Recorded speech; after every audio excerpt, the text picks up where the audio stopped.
ขอความนอบน้อมแด่คุณพระรัตนตรัย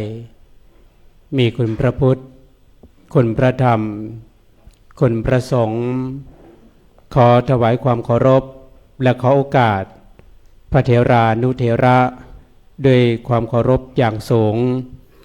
มีพระเดชพระคุณพระวิสุทธิวราภรณ์ผู้ช่วยเจ้าวาดพระรามหลวงวัดเทพธิดารามวรวิหารประธานอนุกรรมการการฝึกอบรมโครงการพระนักเทศน์ธรรมเพรีย่ำกรองแห่งธรรมรุ่นที่หนึ่งท่านพระครูโกศลวิบูลย์กิจวิรองประธานอนุกรรมการการฝึกอบรมผู้ช่วยเจ้าวาดพระรามหลวงวัดยานนาวาพระใบดิการณัฐพงศ์ธรรมสุนทโรกรรมการและผู้ช่วยเลขานุการพร้อมด้วยพระเถรานุเถระทุกรูปขอเจริญพรท่านสาธุชนทั้งหลายที่กำลังรับฟังในการถ่ายทอดสดผ่านสถานีวิทยุโทรทัศน์โลกพระพุทธศาสนาเฉลิมพระเกียรติ WBTV ของวัดยานนาวากรุงเทพมหานครในวันนี้วันอังคารที่27พฤษภาคม2568อาตมาภาพทั้งสองรูปมีพระครูใบดีกาประสิทธิ์ชนาสโพแล้วก็ท่านพระครูสุนทรธรรมนิเทศครับวันนี้ได้รับหน้าที่เป็นพิธีกรในช่วงเช้าวันนี้ครับผมก็จะได้รับฟังพระธรรมเทศนาครับผมวันนี้มีกันกี่รูปครับอาจารย์3 รูปด้วยกันครับท่านอาจารย์พระครูครับวันนี้ก็จะได้รับฟังพระธรรมเทศนาเพราะว่าการฟังธรรมะเป็นการเพิ่มเติมเสริมปัญญาเสริมธรรมเสริมปัญญาและก็เป็นมงคลแก่ชีวิตด้วยครับวันนี้ในฐานะที่มาจากอุบลราชธานีนะครับครับผมจะได้กล่าวถึงพยานี้พยาภาสิทธิ์ว่ายังไงครับอานิสงส์ของการฟังธรรมะนะครับก่อนที่เราจะได้รับฟังพระธรรมเทศนาครับผมอานิสงส์ยังไงครับสิได้ฟังเรื่องใหม่บ่เคยฟังเติมพลังปัญญาสง่างามเมื่อย่ำใส่แนวใดเคยฟังแล้วกะสัตว์หลายขึ้นกว่าเก่าฟังเพิ่นผู้นั้นเว้าฟังพระรูปนี้เว้าเห็นเข่าเงินแห่งธรรม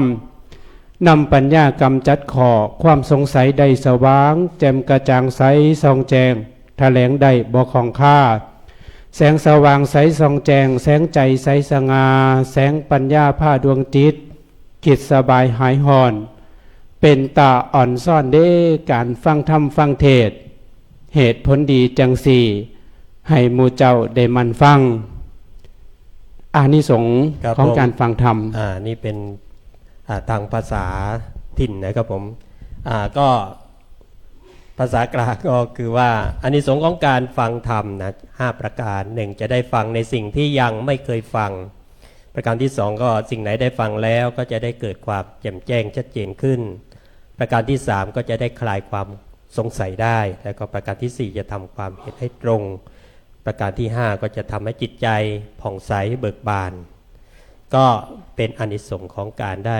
ฟังธรรมนะครับผมครับวันนี้ก็จะได้เริ่มจากรูปแรกนะกระหึ่มและกึกก้องคือเสียงของธรรมเพรีประกาศธรรมนำความดีของพระชนสีสู่สังคมจากพระนักเทศน์ที่จะได้แสดงธรรมในวันนี้รูปแรกครับผมก็คือจากกรุงเทพมหานครนะครับท่านพระอาจารย์พระมหาจิรพัฒน์จิรพัฒโธหมายเลข54จากวัดพระราม9กาญจนาภิเษกกรุงเทพมหานครนี่เองใช่ครับผมมาในธรรมเทศนาชื่อว่าปัปพัชชากถาจะเป็นอย่างไรก็ขอกราบอาราธนาท่านพระอาจารย์พระมหาจิรพัฒน์จิรพัฒโธได้แสดงโปรดญาติโยมเลยครับผม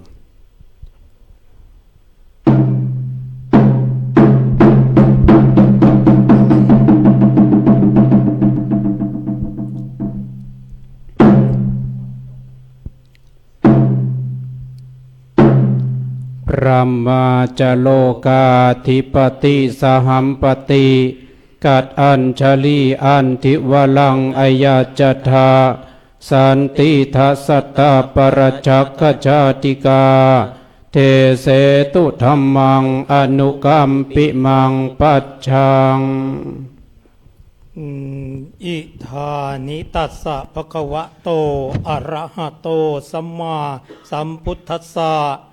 ปริภาณโตปัฏฐายะอัฏฐชัตถยุตระปัญจสตาธิกานิตเวสังวัชระสหัสสานิอติกันตาปัจจุปันนกาละวะเสนะวิสาขมาสัสสะสัตตวีสติมังทินังวระวะเสนะปนะภุมมะวาโรโหติเอวังตัสสะภะคะวะโตปริภาณาสาสนายุกาละขณนาสันลักเขตภาติสิริสุภมัสดุพระศาสนายุการจำเดิมแต่วันเป็นที่เสด็จดับขันธปรินิพพานแห่งองค์พระสัมมาสัมพุทธเจ้าของพวกเราทั้งหลายนั้นบัดนี้ล่วงแล้ว2,568 พรรษาปัจจุบันสมัยที่ได้กำหนดปรากฏตรงกับวันพุธวันอังคารที่27เดือนพฤษภาคมพุทธศักราช2568พระศาสนายุการจำเดิมแต่วันเป็นที่ดับขันธปรินิพพานแห่งพระผู้มีพระภาคเจ้าพระองค์นั้นมีนัยยะอันบัณฑิตพึงกำหนดนับและรับรู้ด้วยประการฉนี้นะโมตัสสะภะคะวะโตอะระหะโตสัมมาสัมพุทธัสสะนะโมตัสสะภะคะวะโตอะระหะโตสัมมาสัมพุทธัสสะนะโมตัสสะภะคะวะโตอะระหะโตสัมมาสัมพุทธัสสะสาธุโคปัปปัชชาติณบัดนี้อาตมภาพจักได้รับประทานแสดงพระธรรมเทศนาในปัปปชากถาพรรณนาถึงการบวชยังประโยชน์ให้สำเร็จได้เพื่อประคับประคองฉลองศรัทธาประดับปัญญาบารมีเพิ่มกุศลบุญญาราศีแด่ฐานะบดีผู้ใจบุญที่ได้สนับสนุนโครงการอบรมพระนักเทศน์ธรรมเพรีย่ำกลองแห่งธรรมณอาคารมหาเจษฎาบดินทร์วัดยานนาวาแห่งนี้ขอเชิญทุกท่านได้ตั้งโสตประสาทเป็นดังภาชนะทองคำเพื่อรองรับรสพระสัทธรรมแห่งพระพุทธองค์และได้รับธรรมัสวนานิสงส์ได้แห่งการฟังธรรมทั้ง5ประการคือ 1. ได้ฟังเรื่องใหม่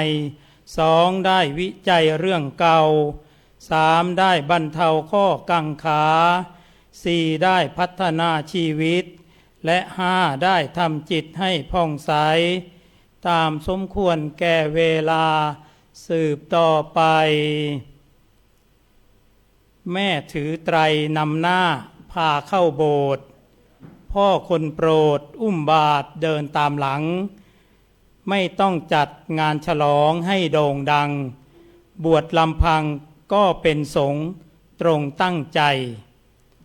พ่อแม่ไม่ใช่แค่เป็นผู้มีบุญคุณแต่เป็นคนที่รักคุณโดยไม่มีเงื่อนไขความรักของคนอื่น ไม่บริสุทธิ์ใจเท่ารักของพ่อแม่ดำเนินความตามพระบาลีคำว่าบรรพชาแปลว่าเว้นทั่วคือเว้นจากความชั่วทั้งปวงหรือแปลว่าออกไปคือออกไปจากงานของผู้ครองเรือนหรือฆราวาสนั่นเองในการบรรพชาสามเณรถือได้ว่าได้มาฝึกหัดขัดเกลาตัวเราเองได้ออกจากบ้านเคหสถานจากการดูแลของพ่อแม่ได้เข้าสู่ร่มเงาของพระพุทธศาสนานับเป็นสิ่งสำคัญมากเพราะการบวชคือทางตรงที่สุดในการตอบแทนคุณพ่อแม่บุพการีหากตั้งใจฝึกฝนตนเองตามหลักพระธรรมวินัยแล้วบุญจะส่งผลถึงท่านแม้มีชีวิตอยู่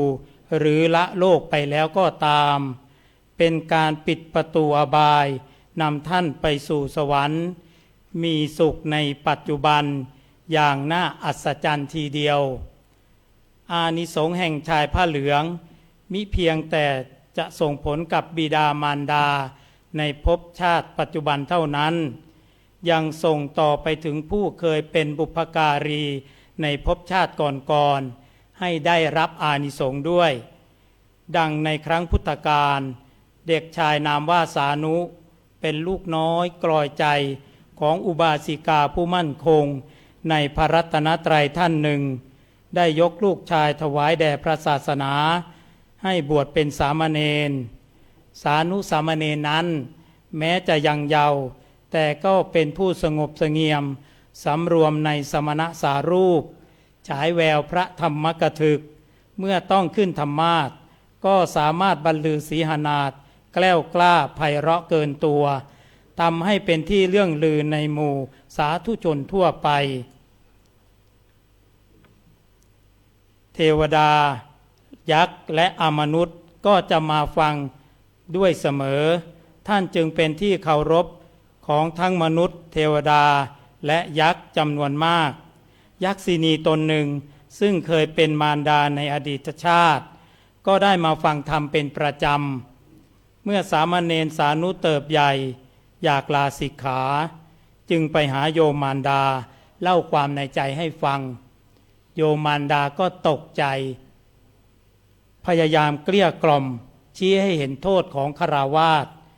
แต่ก็ไม่อาจเปลี่ยนแปลงความคิดสามเณรได้จึงถอดใจและหวังลึกๆว่าสักวันเดี๋ยวลูกเนนคงจะคิดได้เองส่วนนางยักษินีเกิดความคิดถึงลูกสามเณรครั้นเล็งแลไปด้วยกำลังฤทธิ์แล้วรู้ว่าลูกสามเณรอยากลาสิกขาจึงรีบบึงไปขัดขวางแล้วเข้าสิงร่างของสามเณรทันทีสามเณรล้มทั้งยืนน้ำลายฟูมปากโยมมารดาเห็นเช่นนั้นก็ตะโกนให้คนช่วยคร่ำครวญด้วยเสียงสั่นว่าข้าพเจ้าเคยได้ยินพระอรหันต์ท่านพูดว่าใครก็ตามที่รักษาศีลประพฤติพรหมจรรย์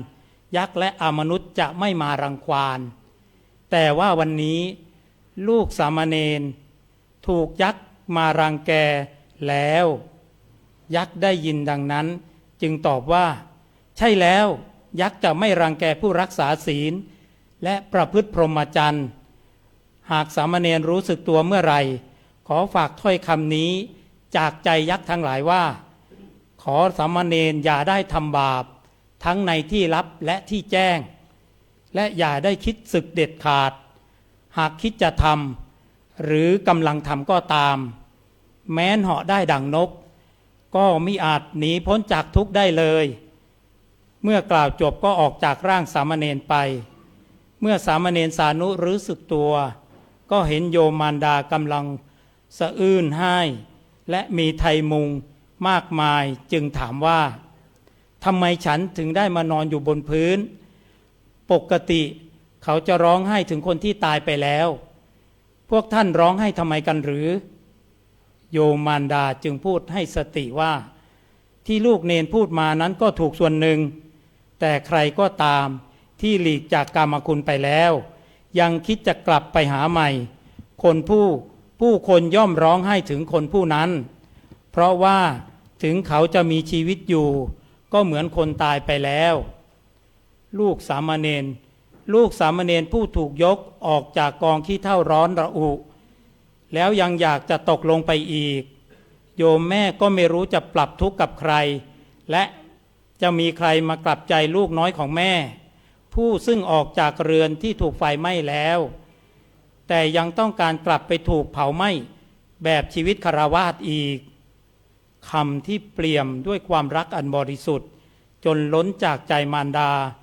มีพลังดลใจให้สามเณรสลดสังเวชจึงพูดขึ้นว่าเนนจะไม่สึกแล้วจะขอบวชตลอดไปโยมมารดาจึงพนมมือสาธุการด้วยความปีติสุขหาใดเปรียบพอสามเณรอายุครบ20 ปีโยมมารดาก็จัดการได้ให้อุปสมบทเป็นพระภิกษุทันทีต่อมาท่านได้ฟังธรรมจากพระบรมศาสดาจนได้บรรลุเป็นพระอรหันต์เป็นพระธรรมกถึกผู้เชี่ยวชาญเทศนาธรรม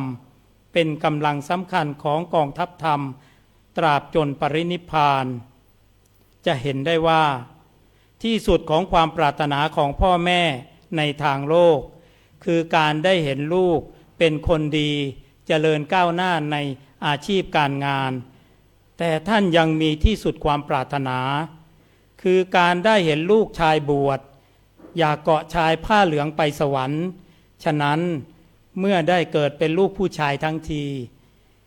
ต้องหาโอกาสบวชเพิ่มกุศลบารมีให้กับตนเองและเติมเต็มสุดยอดความปรารถนาของบิดามารดาปู่ย่าตายายผู้มีพระคุณวันที่ได้บวชลูกเป็นวันที่ปลื้มปิติใจและภาคภูมิใจที่สุดของพ่อแม่คำโบราณว่าไว้ถ้าจะทดแทนคุณบิดามารดาต่อให้ปฐพีเป็นทองคำทั้งแผ่นมอบให้ท่านหรือแม้ว่าจะนำบิดามารดาให้ขึ้นนั่งบนบ่าแบกหามไว้แล้วให้ถ่ายอุจจาระปัสสาวะบนนั้นจนหมดอายุขัยของลูกเป็นได้แค่กตัญญูรู้คุณเท่านั้นยังไม่ใช่การตอบแทนคุณการแทนคุณที่แท้จริงนั้นคือการทำให้ท่านผู้ที่ยังไม่มีศรัทธามีศรัทธาเลื่อมใสขึ้นที่ยังไม่มีศีลมีศีลขึ้นที่ไม่รู้จักบาปบุญคุณโทษรู้จักบาปบุญคุณโทษเป็นสัมมาทิฏฐิผ้าเหลืองที่ลูกห่มย่อมดึงพ่อแม่ให้เข้าวัดท่านก็จะมีโอกาสได้เห็นทางสวรรค์ดังนั้นพ่อแม่ที่มีลูกชายบวชจึงนับเป็นผู้โชคดีที่สุดมีบัณฑิตกล่าวว่าการสร้างอารามเสนาสนะสร้างสะพานเป็นทานให้เกิดประโยชน์สาธารณะนั้นบุญก็จะงอกเงยตลอดวันทั้งกลางวันกลางคืนนี้เพียงบุญจากวัตถุทานยังมีอานิสงส์มากเห็นปานนี้ส่วนการได้ยกบุตรชายถวายพระศาสนาให้ฝึกฝนบำเพ็ญสมณธรรมบุญย่อมงอกเงยทับทวีแก่บิดามารดายิ่งกว่าวัตถุทานมากมายนักเพราะเป็นการสร้างศาสนาบุคคลไว้สืบทอดอายุพระศาสนาลูกที่ได้บวชก็ชื่อว่ากตัญญูรู้คุณและได้ตอบแทนคุณท่านซึ่งเป็นเครื่องหมายของคนดีดังสมดังธรรมภาษิตที่มาในอัตถกถาสุมังคลวิลาสินีว่านิมิตตังสาธุรูปานังกตัญญูกตเวทิตาความกตัญญูกตเวทีเป็นเครื่องหมายของคนดีกตัญญูรู้คุณท่านสำคัญนักนี้เป็นหลักคนดีมีครบถ้วนทดแทนคุณท่านให้งามตามสมควรคนดีล้วนใจมั่นกตัญญูวันเดือนปีเปลี่ยนไปไม่คงที่แต่ความดีคงทนคู่ตนได้จงทำดีทำหน้าที่ของตนไปจะทำให้มีความสุขทุกคืนวันจะเห็นได้ว่าการบวชนั้นดีมาก เพราะยังประโยชน์ให้สำเร็จได้ทั้งส่วนตนและผู้อื่นส่วนตนนั้นคือได้ฝึกฝนอบรมตนให้มีศีลมีสมาธิเพิ่มสติปัญญาพัฒนาตนให้เป็นคนดีจนอาจสามารถบรรลุธรรมตามสมควรแก่ธรรมได้ส่วนผู้อื่นนั้นคือได้ตอบแทนบุญคุณพ่อแม่ผู้มีพระคุณถือว่าได้ทำตนให้เป็นประโยชน์ต่อสังคมและประเทศชาติและได้สืบทอดอายุพระศาสนาดังธรรมภาษิตที่ยกมาณเบื้องต้นว่าสาธุโขปัปพัชชาติการบวชยังประโยชน์ให้สำเร็จแลเทศนาพระธรรมเทศนามีนัยยะดังได้แสดงมาเทศนาปริโยสาเนในอวสานการเป็นที่สุดลงแห่งพระธรรมเทศนารัตนัตยานุภาเวนะรัตนัตยเตชะสาขออำนาจแห่งคุณพระศรีรัตนตรัยที่ท่านทั้งหลายได้ร่วมและกุศลบุญบารมีที่ท่านทั้งหลายได้พร้อมใจกันบำเพ็ญให้เป็นไปดีแล้วจงมารวมเป็นตบะเดชะพะละวะปัจจัยอำนวยอวยพรให้ท่านทั้งหลายจงนิราชปราศจากทุกข์ปราศจากโศกปราศจากโรคปราศจากภัยมีความสุขความเจริญด้วยอายุวันนะสุขะพละปฏิภาณสวรรค์สมบัติและนิพพานสมบัติคิดหวังสิ่งใดที่ชอบประกอบด้วยธรรมแล้วไซขอสิ่งนั้นจงพลันสำเร็จสมดังมโนรสมุ่งมาตรปรารถนาจงทุกประการเทศนาบรรหารในปัปพชากถาพอสมสมัยได้เวลาขอสมุติยุติลงคงไว้เพียงเท่านี้เอวังก็มีด้วยประการฉะนี้ สาธุ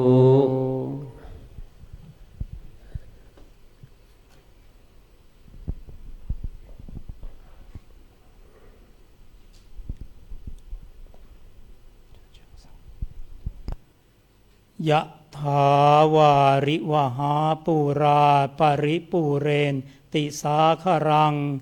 เอวะเมวะอิโตทินังเปตานังอุปกัปปติอิจิตังปฏิตังตุมหังคิปะเมวะสมิจจตุสัพเพปุเรนตุสังกปาจันโทปนรโสยถามณิโชติระโสยถาสัพพิติโยวิวัชชันตุสัพพโรโควินัสตุมาเตภวัตวันตรายโยสุขีทีขายุโกภวะอภิวาทนาสีลิสะนิจจังวุธาปจายโนจัตตารโอธรรมาวัฏันติอายุวันโนสุขังภะลัง สาธุปัปพชากถาโดยท่านพระอาจารย์มหาจิรพัฒน์จิรพัฒโธหมายเลข54จากวัดพระราม9กาญจนาภิเษกกรุงเทพมหานครครับผม จะขอบวชละทางโลกอันวกวนพ้นกังวลรักหลงพะวงหาปล่อยสิ่งยึดลาบยศหมดมายาเพื่อเดินหน้าสู่ธรรมอันล้ำจริงห่มผ้ากาสาวพัสสละหมดเพื่อปรากฏชีวีที่สุจริตยิ่งฝึกสติวางไว้ให้เป็นจริงดับทุกข์ยิ่งด้วยธรรมะพระสัมมาครับเป็นไหนบ้างรูปแรกเรื่องปัปพชากถาอธิบายถึงการบรรพชาอุปสมบทมีอานิสงส์ครับผมอย่างเรื่องราวของสานุสามเณรครับผม ครับก็ให้เห็นถึงการบวชว่ามีอานิสงส์ยิ่งใหญ่มากเป็นบุญของแม่ของพ่อนะครับถ้าลูกได้บวชให้กับพ่อกับแม่ครับท่านอาจารย์จากกรุงเทพมหานครแล้วไปที่ไหนต่อครับ อยากจะย้ายไปที่ฉะ ฉะเชิงเทรานะครับ ครับผม ภาคตะวันออกนะครับ ครับผม โดย ซึ่งก็ ใครครับ มีคำฝันอยู่ว่าแม่น้ำบางประกงแหล่งชีวิต พระศักดิ์สิทธิ์หลวงพ่อโสธรพระยาศรีสุนทรปราชญ์ภาษาไทยอ่างลือในป่าสมบูรณ์ซึ่งวันนี้ก็จะมีองค์พระธรรมกถึกคือท่านพระอาจารย์พระปราโมทย์พุทธธรรมโม เลขที่ หมายเลข 12 ครับ จากวัดคลองสวน มาในหัวข้อ ธรรมกถา วันนี้เราจะได้รับฟังธรรมะในหัวข้อธรรมกถานะครับ ครับวันนี้ก็ท่านพระอาจารย์ได้ขึ้นสู่อย่างอาสนะบนธรรมาสน์เรียบร้อยแล้วก็จะได้ก็กราบนิมนต์ครับผม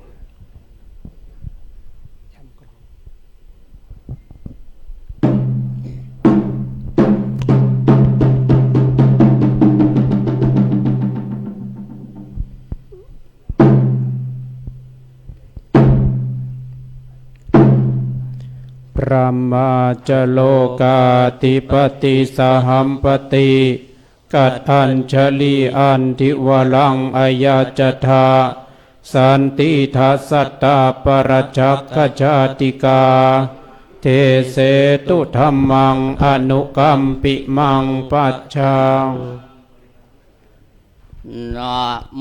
ตัสสะภะคะวะโต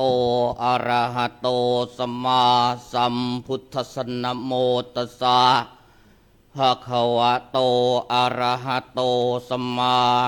สัมพุทธัสสะนะโมตัสสะภะคะวะโตอะระหะโต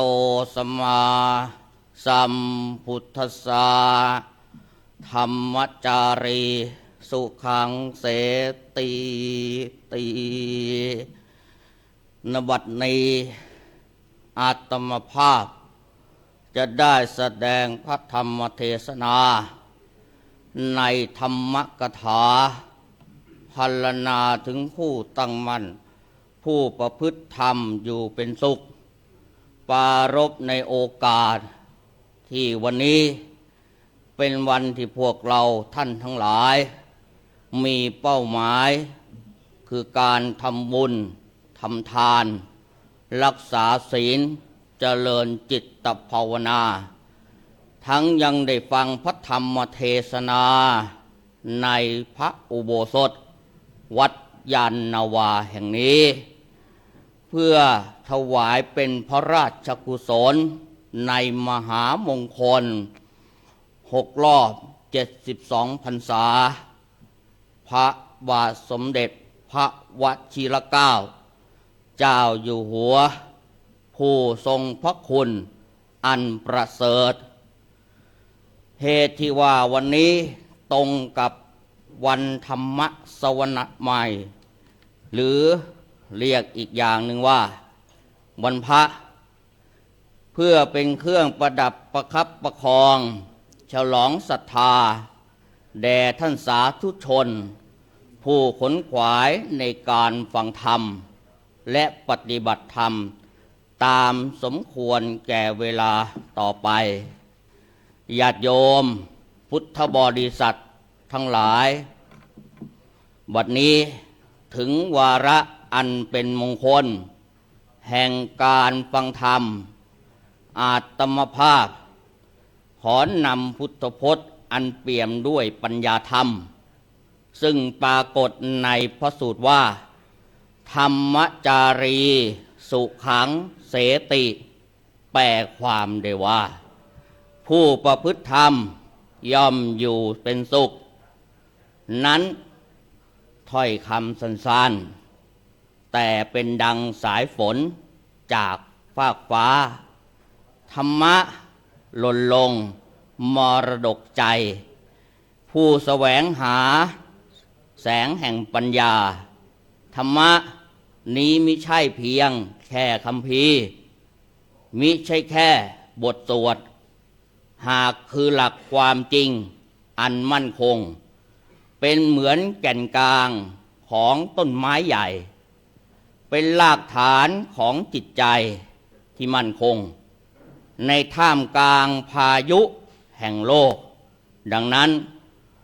หลักธรรมที่จะนำเสนอเพื่อมาปฏิบัติอริยสัจสี่คือทุกข์สมุทัยนิโรธมรรคอริยสัจหรือจตุราอริยสัจอริยสัจสี่เป็นข้อปฏิบัติเป็นกลางเป็นที่พระโคตมะพุทธเจ้าตรัสรู้ด้วยปัญญาอันยิ่งมาเป็นเพื่อให้เราท่านทั้งหลายได้เห็นถึงความจริงเป็นที่ดีเป็นที่ประดับในจิตใจเพื่อพระนิพพานเป็นหลักคำสอนสอนหนึ่งในนี้คือเป็นคำสอนที่พระโคตมะพุทธเจ้าปฏิบัติรู้แจ้งเห็นจริงด้วยพระองค์เองดังเช่นกรรมฐานที่มีอยู่ในจิตใจอยู่ในตัวของเราเองนั้นคือเกสาโลมานักขาทันตาตาโจแปลความได้ว่าคือผมขนเล็บฟันและหนังเมื่อใจทีไรฟุ้งซ่านเราก็จับเอาสิ่งนั้น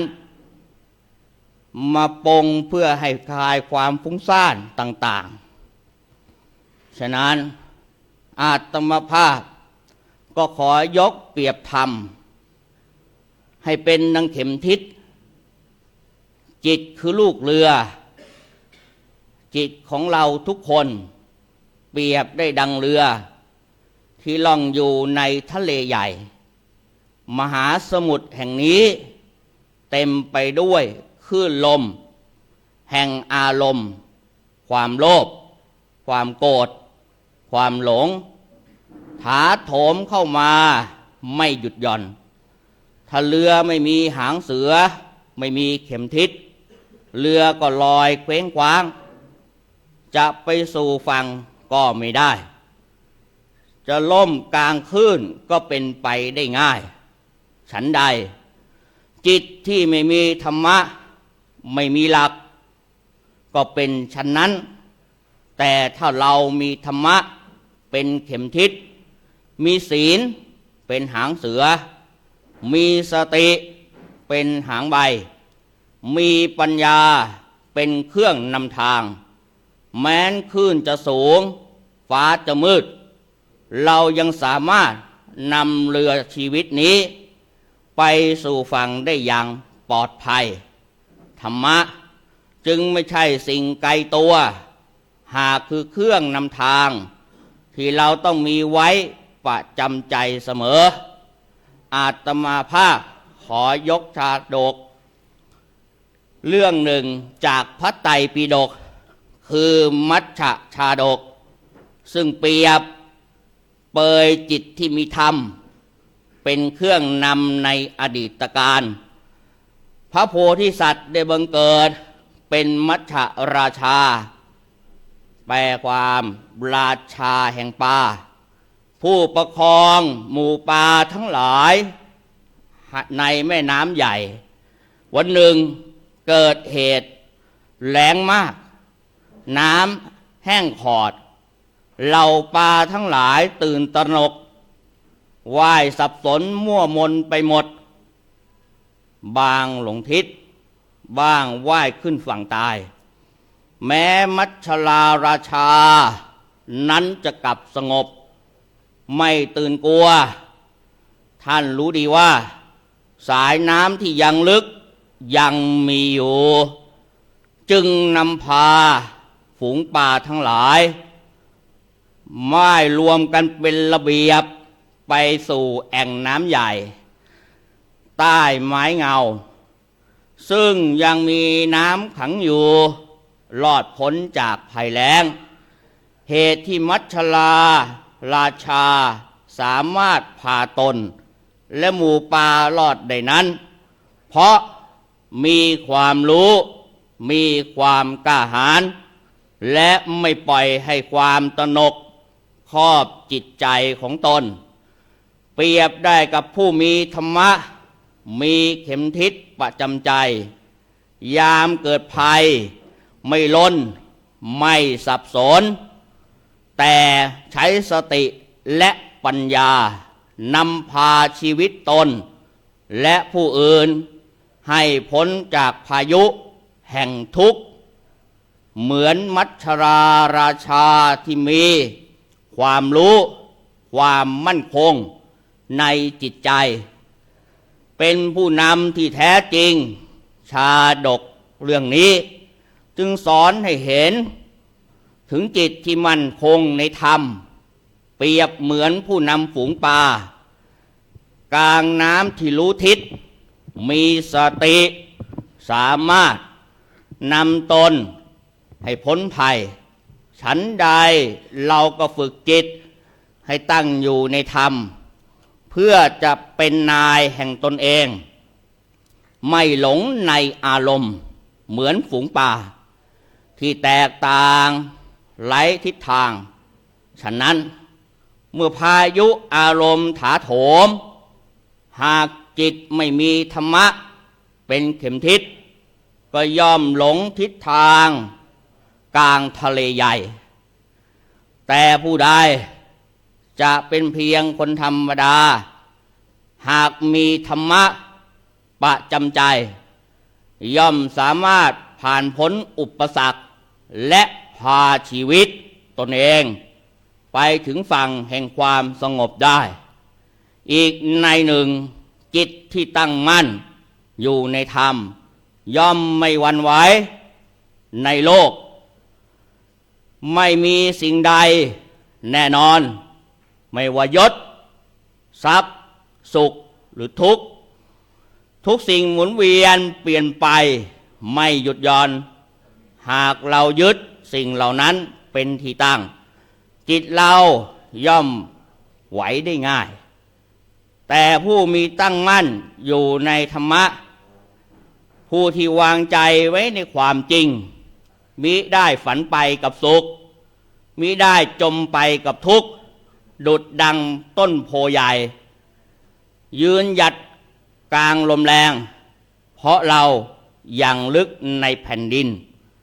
แม้นจะยกย่องหรือคำนินทาเขายืนหยัดได้โดยไม่ล้มเพราะมีธรรมะ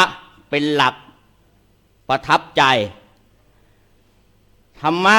เปรียบเสมือนเสาหลักแห่งใจ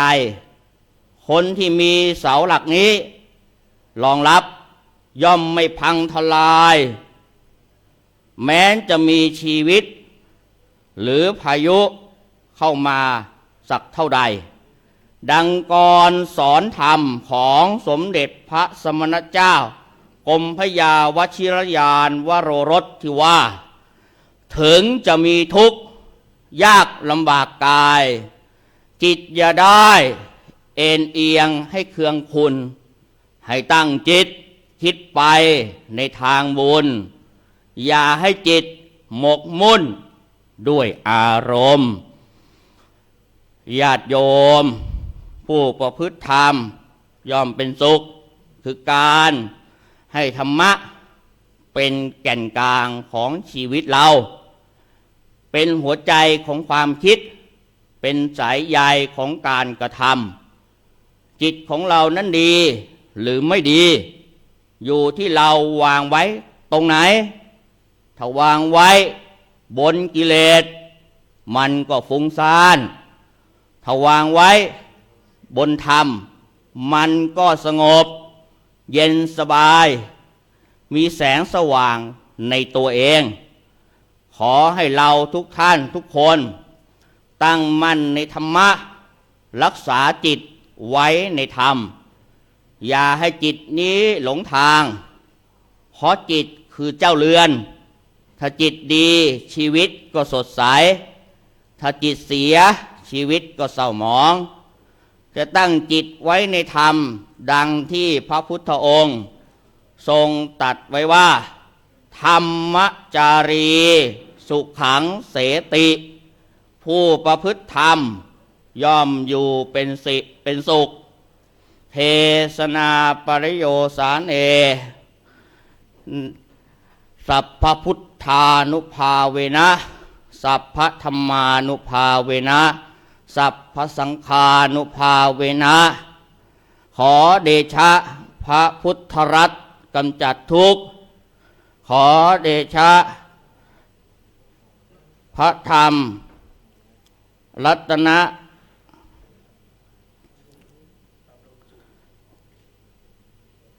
สิริศักดิ์เป็นหลักฐานขอเดชะพระธรรมมรัตกำจัดพาน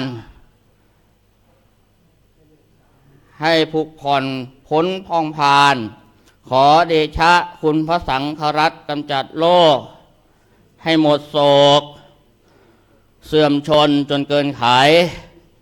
ขอเดชะคุณพระรัตน์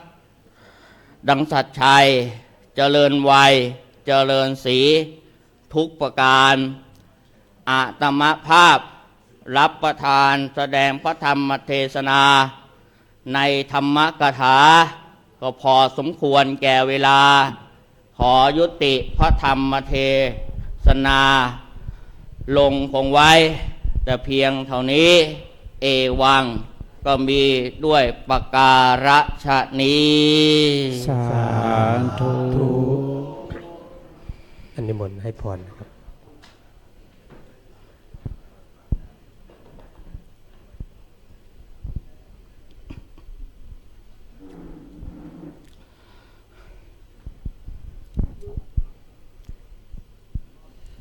ยะถาวาริวหาปูราปริปูเรนติสาครังเอวะเมวะอิโตทินังเปตานังอุปกัปปติ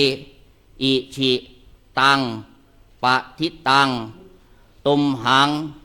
ขิปปะเมวะสมิจฉันตุสัพเพปูเรนตุสังกปาจันโทปนารโสยถามณิโชติรโสยถาสัพพิติโยวิวันชันตุ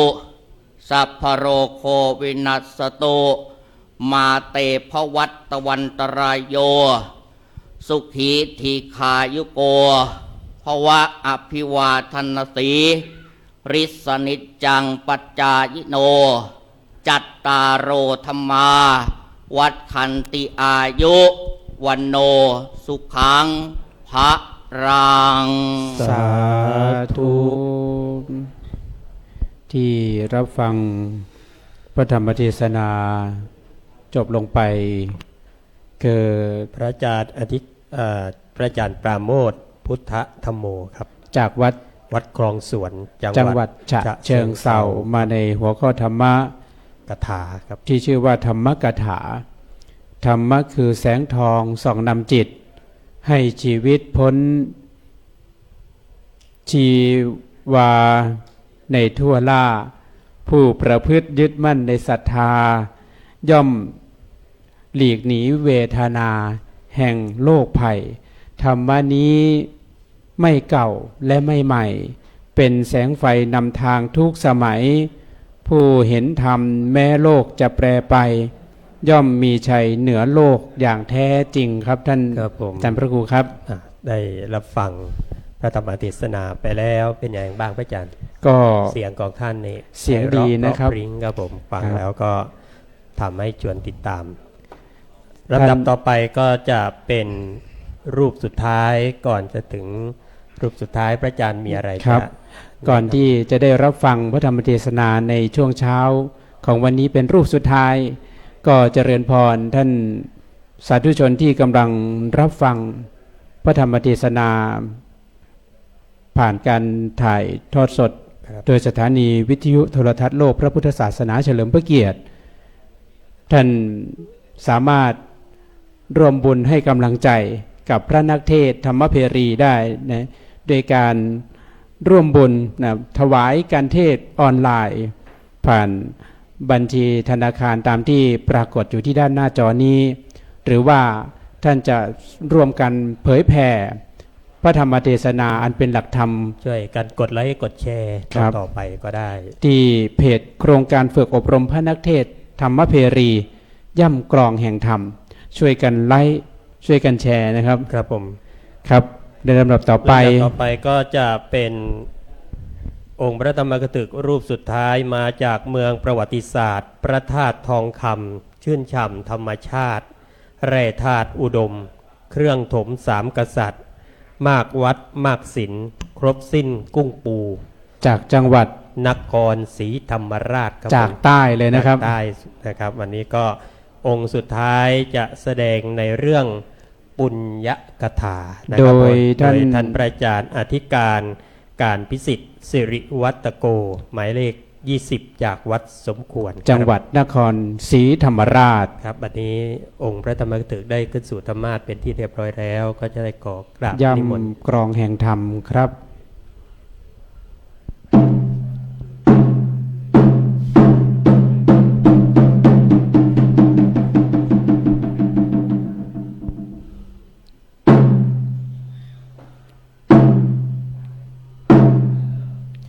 พระมาจโลกาธิปติสหัมปติ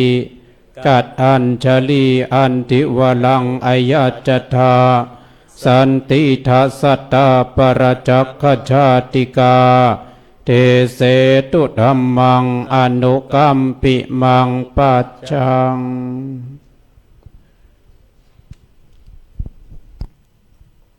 นะโมตัสสะภะคะวะโตอะระหะโตสัมมาสัมพุทธัสสะนะโมตัสสะนะโมตัสสะภะคะวะโตอะระหะโตสัมมาสัมพุทธัสสะนะโมตัสสะภะคะวะโตอะระหะโตสัมมาสัมพุทธัสสะสุโขบุญยัสสะอุจจโยตีณบัดนี้อัตมภาพจะได้รักประทานแสดงพระธรรมเทศนาปุญญกถาพันนาว่าด้วยเรื่องผลแห่งการทำความดี เพื่อประคับประคองฉลองศรัทธาประดับสติปัญญาบารมี เพิ่มพูนกุศลบุญญราศีของฐานบดีสาธุชน ผู้มีความตั้งใจสดับรับฟังพระธรรมเทศนา ขอสาธุชนผู้มีศรัทธาทั้งหลาย จงทำจิตให้ผ่องใสทำใจให้เบิกบาน เพื่อเป็นภาชนะทองรองรับรสพระธรรมเทศนา ที่อัตมภาพได้อธิบายจำแนกพระสัทธรรมคำสั่งสอนขององค์สมเด็จพระชินวรสัมมาสัมพุทธเจ้า เพื่อนำไปเป็นแนวปฏิบัติตามสมควรแก่เวลาสืบไปดำเนินความตามพระบาลีที่ได้ยกขึ้นอุเทศภาษิตไว้ณเบื้องต้นว่าสุโขบุญยัสสะอุจจโยแปลความว่าความสั่งสมขึ้นสุ่งบุญนำสุขมาให้ท่านฐานบดีสาธุชนคนดีทั้งหลายหินแม้ก้อนเล็กย่อมจมน้ำได้ฉันใด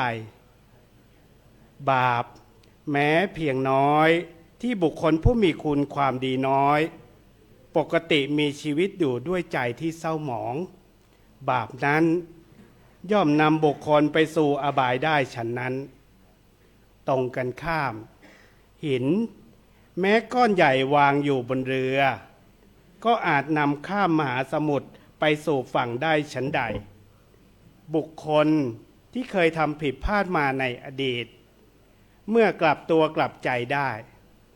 มันสั่งสมบุญอย่างต่อเนื่องด้วยการให้ทานรักษาศีลและเจริญสมาธิภาวนาแล้วระลึกถึงบุญอยู่เป็นนิจบุญนั้น ย่อมนำบุคคลไปสู่สุคติโลกสวรรค์ได้ฉันนั้นผลแห่งการทำความดีเราเรียกอีกอย่างหนึ่งว่าบุญซึ่งเป็นสิ่งที่เกิดขึ้นเฉพาะตัวเกิดขึ้นเฉพาะผู้กระทำอีกอย่างหนึ่งท่านกล่าวว่าความดีคือกรรมอันบุคคลทำแล้วไม่เดือดร้อนในภายหลังเมื่อเป็นดังนี้กรรมดีหรือบุญเมื่อบุคคลทำเป็นประจำจนกระทั่งเป็นนิสัยย่อมทำให้ประสบแก่ความสุขกายสบายใจการทำบุญนี้ท่านแบ่งออกได้หลายวิธีเรียกว่าบุญกริยาวัตถุหากแบ่งออกโดยพิสดารเป็น10ประการหากแบ่งโดยย่อได้3ประการคือทานไมยหนึ่งศีลไมยหนึ่งภาวนาไมยหนึ่งการบริจาคหรือการให้สิ่งของของตนแก่คนที่ควรให้เรียกว่าทานไมยการรักษากายวาจาใจให้เรียบร้อยเว้นข้อที่พระพุทธเจ้าทรงห้ามทำตามที่พระพุทธเจ้าทรงสอนเรียกว่าศีลไมยการอบรมจิตใจให้สงบพิจารณาให้รู้เห็นตามความเป็นจริงเรียกว่าภาวนาไมยคุณยอมพุทธบริษัททั้งหลายชีวิตของเราทุกคนนั้นต่างต้องการความสุขเป็นที่สุดแต่จะมีสักกี่คนที่รู้ว่าความสุขแท้จริงนั้นมิได้อยู่ที่ทรัพย์สินเงินทองเลยหรืออยู่ที่ยศศักดิ์ตำแหน่งแต่อยู่ที่ใจที่เปี่ยมไปด้วยบุญ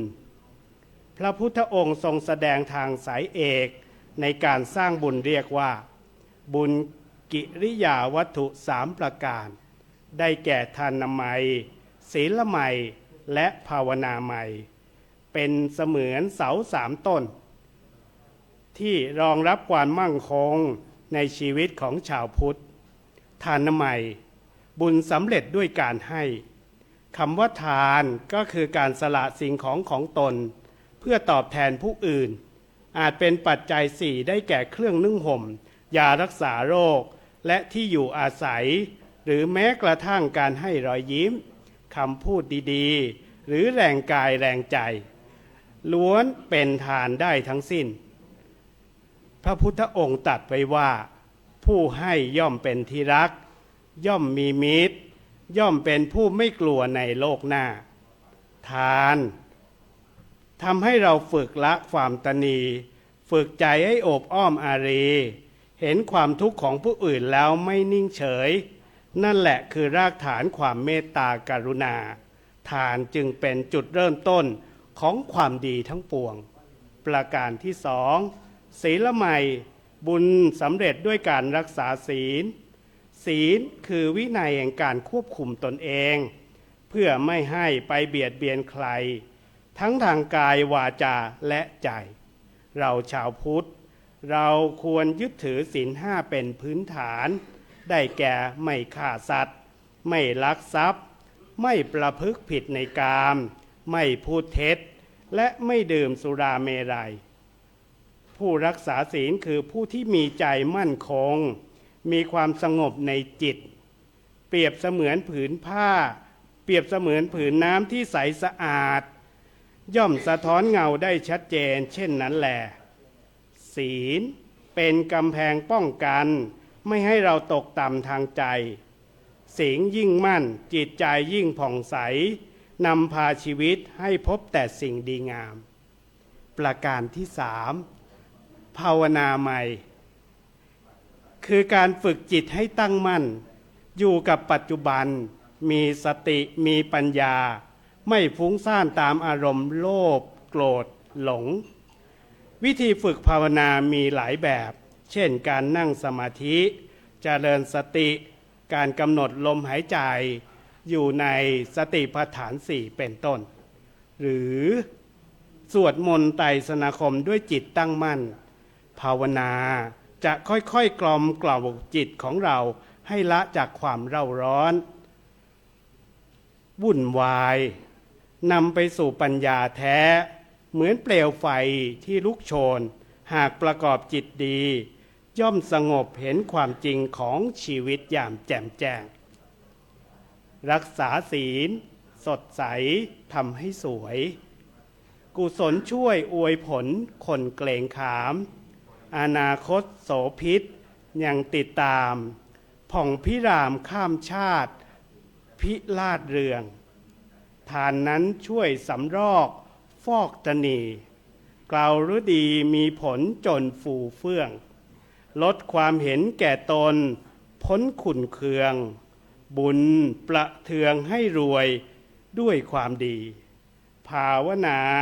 พาพ้นกลโมหันสติมั่นสมบูรณ์คูณราศีปัญญาเพิ่มเสริมสร้างทางโสภีตราบราศีหนีห่างกระจ่างธรรมบุญกิริยาวัตถุสามนี้ทานเป็นทางแห่งความเมตตา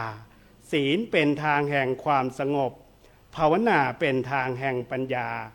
หากผู้ใดมันทำทั้งสามอย่างนี้เป็นประจำบุญจะค่อยๆสั่งสมกลายเป็นแสงสว่างนำทางชีวิตทั้งในโลกนี้และโลกหน้าบุญไม่ต้องรอวันพระไม่ต้องรอไปทำที่วัดบุญเกิดได้ทุกที่ทุกวันทุกเวลาเพียงเราทำด้วยใจขออนุโมทนาในกุศลเจตนาของทุกท่านขอให้บุญกัลยาวัตถุทั้งสามนี้เป็นเสมือนทางพาไปสวรรค์และเป็นพลังหนุนให้ทุกท่านพบแต่ความสุขความเจริญทั้งในทางโลกและทางธรรมบุญแม้เพียงน้อยนิดอย่าดูแคลนว่าไม่ให้ผลเหมือนน้ำหยดทีละหยดย่อมเต็มหม้อได้ชั้นใดสาธุชนผู้สะสมบุญทีละน้อยย่อมเต็มด้วยบุญฉันนั้นดังเรื่องพ่อค้ากับก้อนข้าวตอกที่อัตมภาพจะยกสาธกยกขึ้นไว้เป็นอุทาหรณ์เพื่อให้ท่านฐานบดีทั้งหลายได้สดับรับฟังการละครั้งหนึ่งในสมัยพุทธกาลมีพ่อค้าคนหนึ่งชื่อ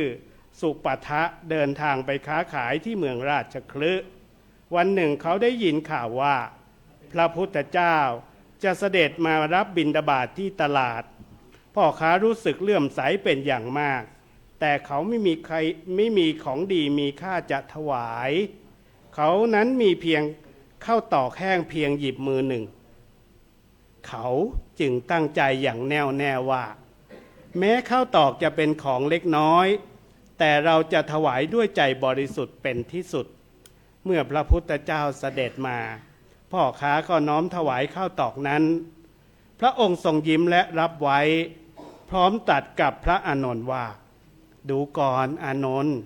พ่อค้าคนนี้ได้ทำด้วยใจที่เลื่อมใสบริสุทธิ์จะยังผลให้เขาได้เสวยสมบัติในสวรรค์และในภายหน้าจะได้เกิดในตระกูลมหาเพศสีภายหลังพ่อค้าสิ้นชีวิตก็ไปเกิดในสวรรค์สมดังพุทธพยากรณ์สาธุชนคนดีทั้งหลายฐานนั้นเป็นเบื้องต้นของการทำบุญ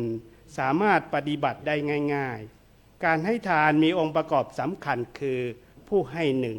ให้ด้วยใจบริสุทธิ์มีความตั้งใจวัตถุทานหนึ่งเป็นของผู้ให้และได้มาโดยชอบธรรมผู้รับทานหนึ่งเป็นเนื้อนาบุญที่เหมาะสมกับวัตถุทานนั้นเมื่อครบองค์ประกอบนี้จักให้อานิสงส์แห่งทานให้สมบูรณ์ธรรมนั้นก็จัดให้เป็นทานได้ท่านทั้งหลายเพราะบุญมีอุปการะมากเป็นเครื่องป้องกันภัยในอบายนำไปสู่สุคติโลกสวรรค์เป็นที่พึ่งทั้งโลกนี้และโลกหน้าพระสัมมาสัมพุทธเจ้าจึงตรัสว่าหากบุคคลจะพึงทำบุญก็ควรทำบุญนั้นบ่อยๆควรทำความพอใจในบุญนั้นสมดังพุทธศาสนสุภาษิตที่ยกขึ้นเป็นอุเทศบทณเบื้องต้นว่าสุโขปุญญสะอุจจโยความสั่งสมขึ้นซึ่งบุญนำสุขมาให้ในขุททกนิกายธรรมบทปาปะวัก พันนาว่าด้วยเรื่องผลแห่งการทำความดี พระธรรมเทศนาแสดงมา เทศนาปริโยสาเนในอวสานการเป็นที่สุดแห่งการแสดงพระธรรมเทศนา รัตนัตยานุภาเวนะรัตนัตยาเตชะสาด้วยอนุภาพแห่งคุณพระศรีรัตนตรัยและสิ่งศักดิ์สิทธิ์ในสากลโลก จงมาดลบันดาลให้ท่านทั้งหลาย จงเจริญด้วยจตุรพิษพรชัยทั้งสี่ประการประกอบด้วยอายุคือพลังหล่อเลี้ยงชีวิตมีชีวิตมั่นคงเข้มแข็งมีอายุยืนอยู่ได้ยาวนานวันนะผิวพรรณที่ผ่องใสมีสง่าราศีมีกายสมบัติรูปสมบัติและมโนสมบัติสุขะเกิดกำลังใจแรงกล้ามีความสุขมีความคล่องความปราศจากสิ่งบีบคั้นติดขัดข้องคับข้องพละมีกำลังมีความเข้มแข็งมีเรี่ยวแรงรวมทั้งสุขภาพดีมีพลังชีวิตในการต่อสู้ชีวิตกับทุกๆปัญหาก้าวล่วงไปอิจฉิตังปัตถิตังตุมหังคิปะเมวะสมิจตุขออิทธผลที่ท่านปรารถนาแล้วตั้งใจแล้วจงสำเร็จโดยฉับพลันพุทโธพลันสำเร็จธัมโมพลันสำเร็จสังโฆพลันสำเร็จพึงประสงค์สิ่งใดซึ่งประกอบด้วยธรรมขอความประสงค์นั้นจงพลันสำเร็จทุกประการพระธรรมเทศนาดังได้รับประทานแสดงมาพอสมสมัยได้เวลาจึงขอสมมุติยุติลงคงไว้แต่เพียงเท่านี้เอวังก็มีด้วยประกาศนี้ สาธุ นิมนต์ให้พรครับ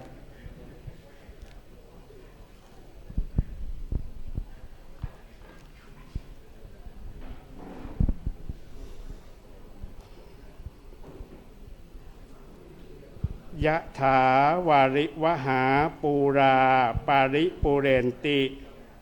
สาครังเอวะเมวะอิโตตินังเปตานังอุปกัปปติอิชิตังปัตถิตังตุมหังคิปปะเมวะสมิชฉตุสัพเพปูเรนตุสังกปาจันโทปนะระโสยถามณีโชติระโสยถาสัพพีติโยวิวัชชันตุสัพพโรโควินัสตุมาเตภวัตวันตรายโยสุขีทีคายุโกภวะอภิวาทนาสีลิสะวุฒนิจจังวุธาปจายโนจัตตารโอธรรมาวัตตันติอายุวันโนสุขังพระลัง สาธุ ที่ได้รับฟังไปแล้วนั้นเป็นการแสดงพระธรรมเทศนาโดย